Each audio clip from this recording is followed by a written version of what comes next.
Hey VC, this is Ron. Thanks for stopping by. Well, I got some albums lined up today, and I've got some 45s lined up for today. And before we get to that though, I want to talk about the weather. And we've just been having some crazy weather. Past several years, the monsoon season around here has been kind of lackluster, but let me tell you, Mother Nature came through this year. This past week, we had storms pretty much every night. And earlier in the week we had this massive dust storm blowing from the south, which out that way there's a lot of open dirt fields and desert area, and the winds just blow that stuff right into the Tempe, Phoenix area, and it was very, very thick. So we got that. We got hard rains, and we had flooding. A lot of people's homes got flooded. Their trees were ripped out of the ground. Branches were broken off the trees. A lot of damage. And up in the north of the valley, we have Lake Pleasant. And there's like a marina there where you can dock your boat and leave it there, you know, rent your space or whatever. And up above the marina, there's a huge metal canopy. Well, the winds were, I heard they said on the news they were near hurricane strength. So it damn near ripped the whole canopy off. It definitely buckled it and twisted it. And the winds were so strong, a lot of the boats actually sunk. So, wow. But the other night I was coming home, and the rain was so hard that I was on the freeway and I could barely see. But it was just amazing. But yeah, we definitely needed that rain. And Tempe, they got almost 4 inches of rain in an hour, which is unprecedented. I mean, that's crazy. But oh, that's not the worst of it, let me tell you. I was at work and I walked outside. It was about 10:30. And just lightning and thunder everywhere. But I needed to get something, so you know I had to brave it. So I was walking out there, and all of a sudden there was this huge flash from lightning, and it was so bright and so intense, it totally blinded me. I could not see anything but white light. And then all of a sudden, a split second later, kaboom! And it was right up above my head. I about had a heart attack.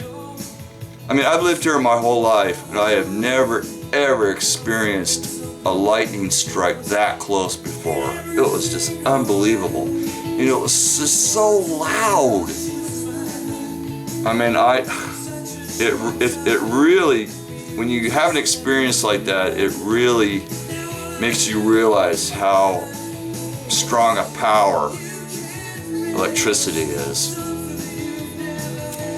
But anyway, enough of that. Let's get going with the showing.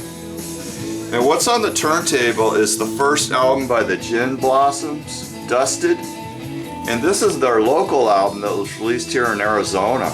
And it was recorded in the summer of '89, and it was released the following December. And this is just a really good album. I like it a lot better than their A&M album, New Miserable Experience. Which that album and this album share a lot of the same songs, but this album has a lot of songs that aren't on that album. And plus I think it's got a more energetic, rawer sound, which really helps it. I just think this album is just way better. But there's a reason I'm showing that and playing that, and you'll find out about that a little bit later. Okay, this is an exploitation album, and it's the Beetle Beat. Beetle with 2 E's. I Want to Hold Your Hand by the Bugs, 1964.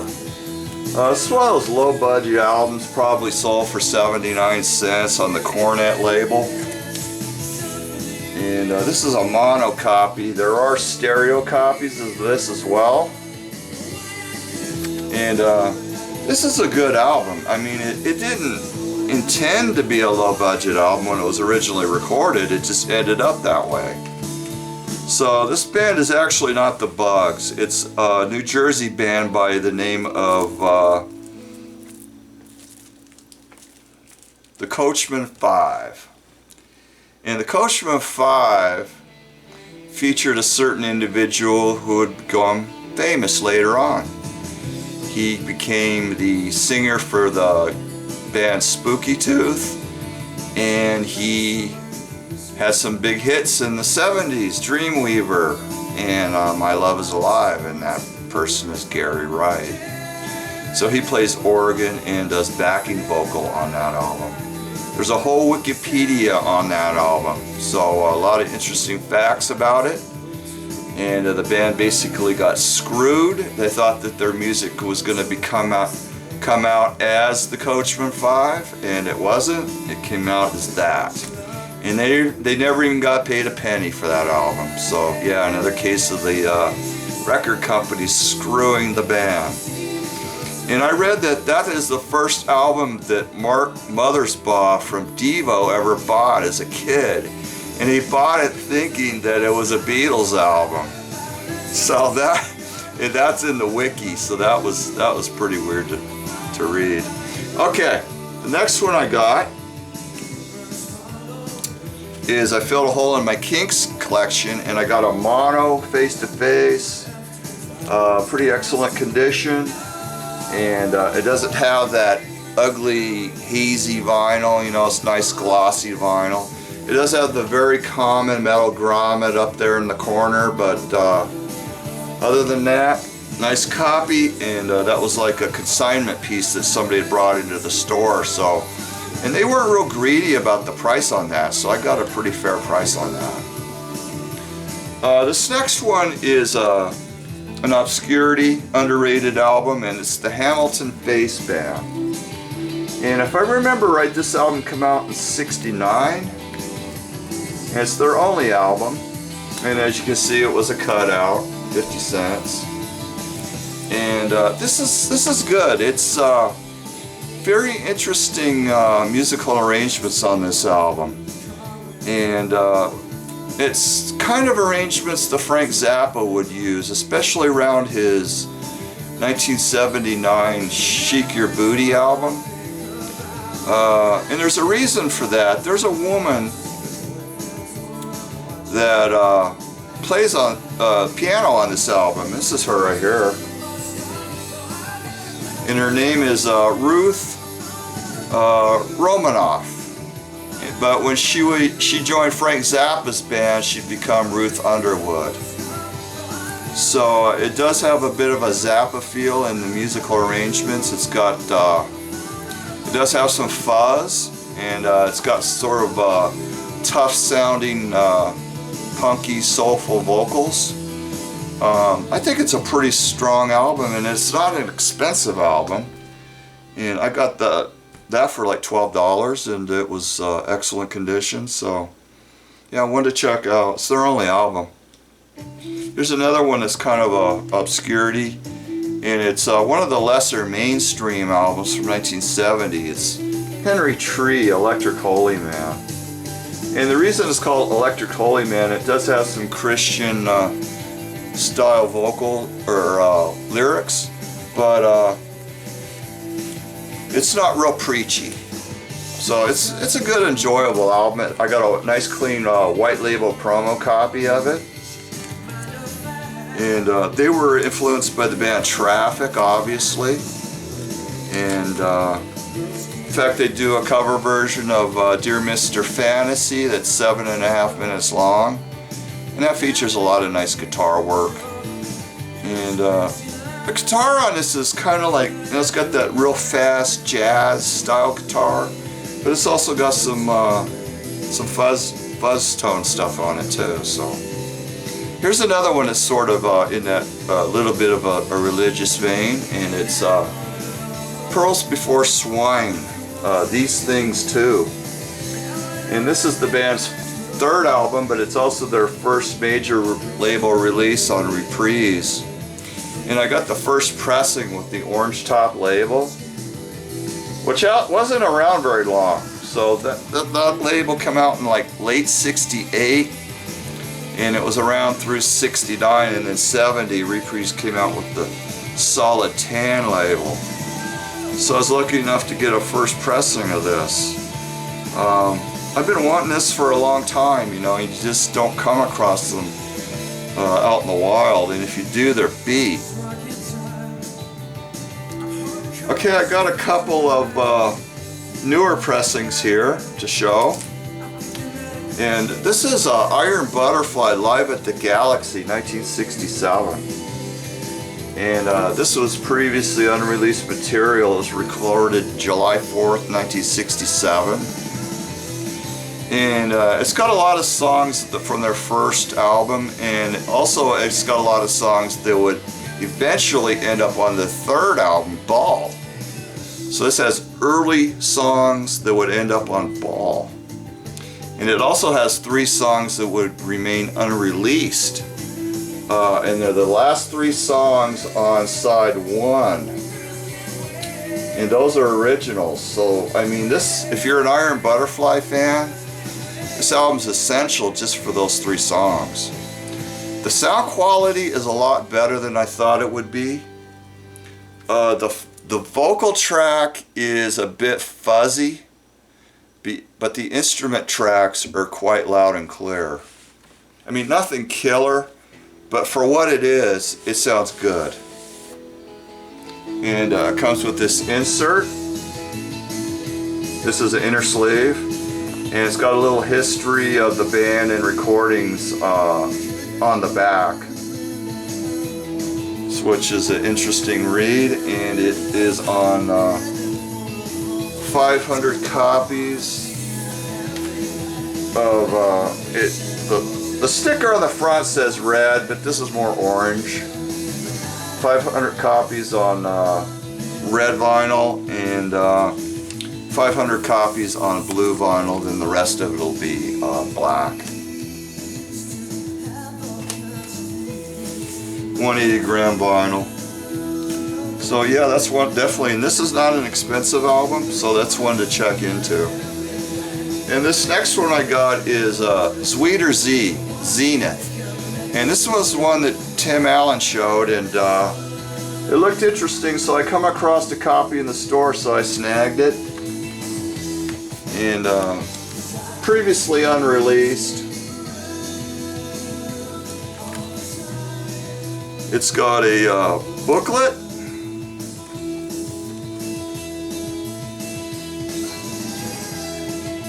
I'm not going to show the whole booklet, but it's got a booklet, history of the band, and I got the Indie Store release, which is a limited edition on a clear gold vinyl.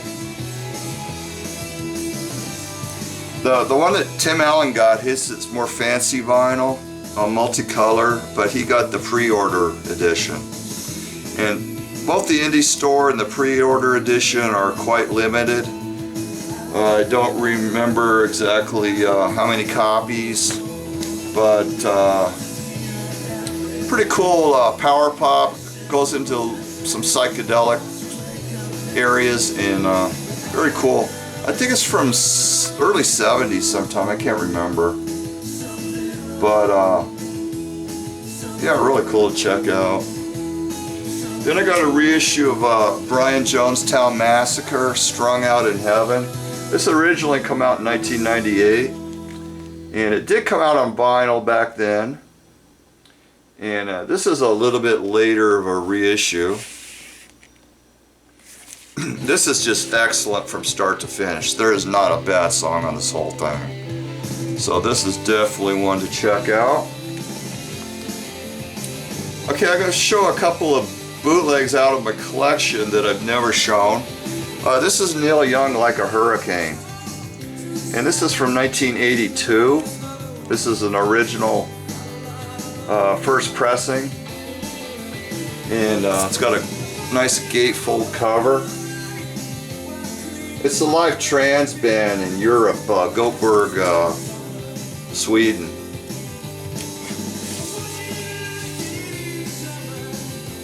excellent sound, and I've had this a long time, probably good 25 years.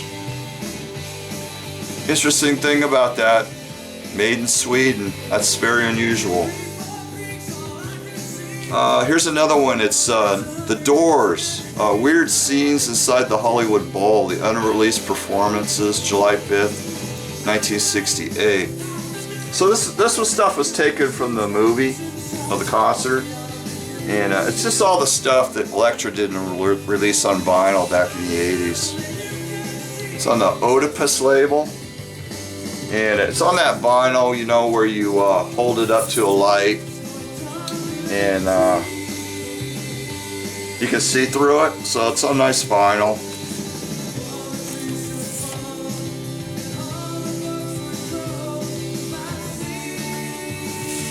Yeah, you can get this whole concert on vinyl now. Elektra released it a few years ago. So that's kind of, at one time that was a cool thing to have, but now it's kind of obsolete because of that Elektra release. Okay, this is a Japanese metal band called Bow Wow, and this album's from 1976. It's their first album. And they were very popular in Japan. And this is actually a second pressing. The very first pressing's on a different label, and this is like an immediate second pressing that come out a year later. And all the song titles are in Japanese. And there's a video of these guys on YouTube. I was checking it out. Yeah, they were a good band. They sing in English, and sometimes they sing in Japanese. And I picked this up for pretty cheap, probably no more than $5, clean shape. So it was a good score. It doesn't have the outer band, but it does have the insert. So instead of an OBI copy, it's just an I copy. And I like that band's logo there. That's cool.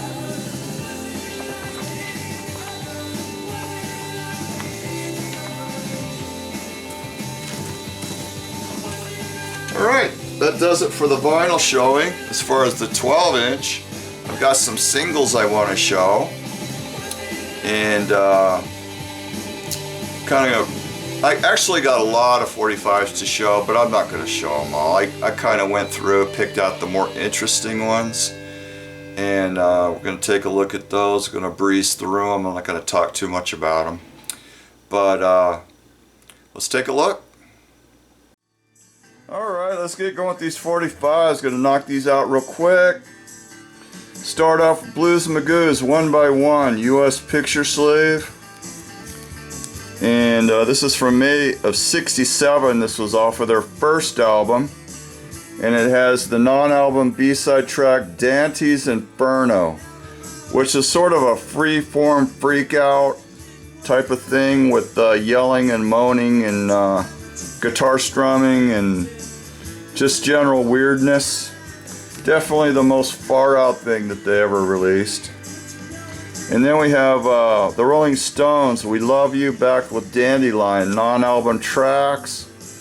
And We Love You is famous for having John Lennon and Paul McCartney on backing vocals. Here's another Rolling Stones US Picture Sleeve, Get Off My Cloud. Didn't have this one, so welcome edition. September 24th, 1965.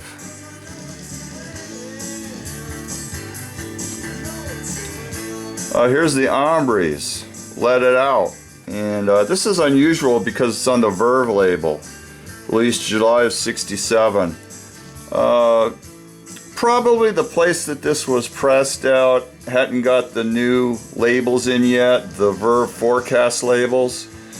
So they were using up some remaining Verve labels, and so not extremely rare, but it's harder to find than the Verve Forecast. And if you know this song, there's a spoken introduction to Let It Out. And that's actually from an old country comedy song from 1948. And I will put a link to that video, which is from a movie, into my comments. So do check that out. It's pretty funny. There's this one guy in guitar, and he's dressed like in this Sergeant Pepper uniform, and he's got long hair, and he looks like this nerdy hippie from 1968. It's pretty hilarious. Okay, here's the Monkees, Pleasant Valley Sunday. Single version of that song from summer of '67, and it's got a different vocal track than what you will find on the album. Magic Carpet Ride in mono, which I've been wanting, and the introduction to this is a lot different from the stereo mix. You know, the psychedelic feedback guitar haze at the beginning, very noticeably different. This is just a weird one that I picked up, Jefferson Airplane Lather, and somebody took the liberty to cut a hole in the center of the picture sleeve, but they did an excellent job doing it, I have to admit. This was really cheap, so I grabbed it just for an oddity.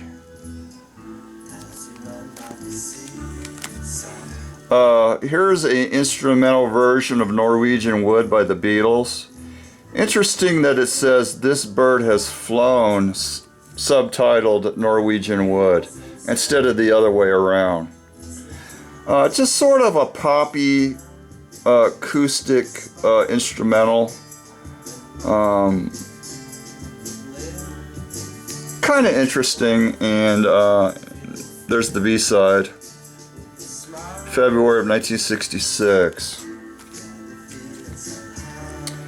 Mono mix of Cream, White Room, and those were the days. Is on the flip, September of '68. It was pressed at Specialty in Oliphant, Philadelphia. Nice, heavy, real vinyl. That's what I like about Specialty. Just because of that. The Yardbirds, New York City Blues, non-album track, which is on the flip side of Shapes of Things. And March 25th, 1966 is when it came out in the US. Very cool. Here's the third Paul Revere and the Raiders 45, very early. Instrumental of Like Long Hair, and the B-side has vocal by Mark Lindsay, as you can see there, and according to 45 Cat, this was released December 18th, 1960, but Discogs and Goldmine both say 61 is when it was released. So 45 Cat's generally pretty accurate. They do research on trade material in order to get these dates. So very cool. 45 VG Plus for $1. Man, that was a nice find. Shakin' All Over, The Guess Who, 1965. And this is a second pressing because it doesn't have Chad Allen as the writer of Till We Kissed. It has the correct writer. And Shakin' All Over is, you know, it was their big hit in the early days, and it's actually a cover version of from Johnny Kidd and the Pirates. They were UK rockers. So if you never heard Johnny Kidd and the Pirates version of Shakin' All Over, check it out. The Guess Who's version is pretty faithful to that version. On this UK band, and this is the Montanas. They were folk rock, and I actually like the B-side, Difference of Opinion, more than the A-side. and this came out in November of '67, and I found it in this cool cutout bag, 3 for $1 from local department store. And the record's not a cutout though, so maybe somebody stuck it in there, I don't know, but this is the way I found it.